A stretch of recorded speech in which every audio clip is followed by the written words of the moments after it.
two factions in the game are designed to be entirely different in the way that they approach warfare. So the Echelon are technologically advanced. They've got really cool toys, they've got superior firepower, great mobility, and well trained. Where the Psi, on the other hand, are very much like guerrilla fighters, freedom fighters, and over thousands of years have developed these internal special abilities. What we've really got in the two sides is a powerful, technologically superior faction against a faction that hides in the shadows, that can appear anywhere and then disappear at a moment's notice.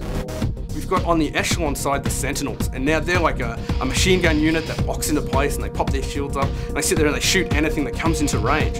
Whereas on the Psi side, there's a unit called the Rage, who's this massive hulking brute, really well armoured, lots of hit points.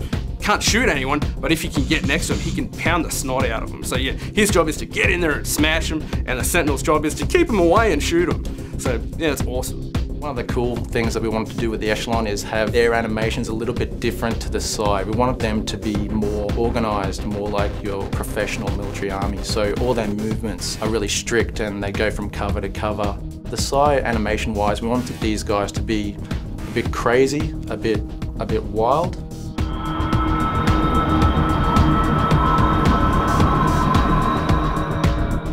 At the start of the game, we wake up as the lead character, Geary. He's a commander in the Echelon forces who has just woken up from hibernation. He's been sleeping for 1,000 years, waking up into this new world that's in utter chaos. There's also a hint during the opening that Geary is also kind of part Psi. The hero characters are there to help you get through the levels and to show you what the items that you can actually unlock and the powers that you can get later on. So they're really there to drive the player onwards. On the Echelon side, we've got a guy called Coop, who's with you in the very first mission, and he's your jack of all trades. He's got a minigun for killing infantry, he's got a missile for shooting air things, and he's got a big shield for stopping damage. Whereas on the Psi side later on, there's this crazy chick called Sable, who actually does this massive long-range damage attack called the Eye of the Storm, and just cuts through units. And it also helps the player know that somewhere in their future, they can get access to these items as well. And they really want to get it because it's a great effect and it's lots of damage, and then they can use it in multiplayer. So they're there as well to entice the player to continue.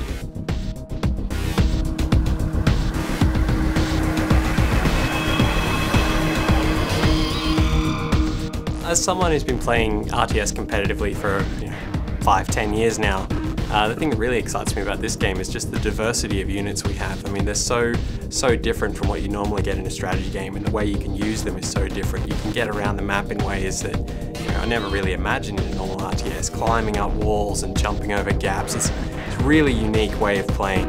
One of the key features of our game is the way that you can get in at eye level with particular units, so you get detail close to a third-person fighting game. I think the Enforcers are probably the most useful unit I have. I mean, they're really tough. You can move them around the map very quickly, and if you can get a lot of them together, you can actually take down any of the other units in the game if you use a bit of strategy. You can create a bit of crossfire, a bit of flanking action with their abilities. They've got the Commando Rush, so you can get in there very quick and take anything out.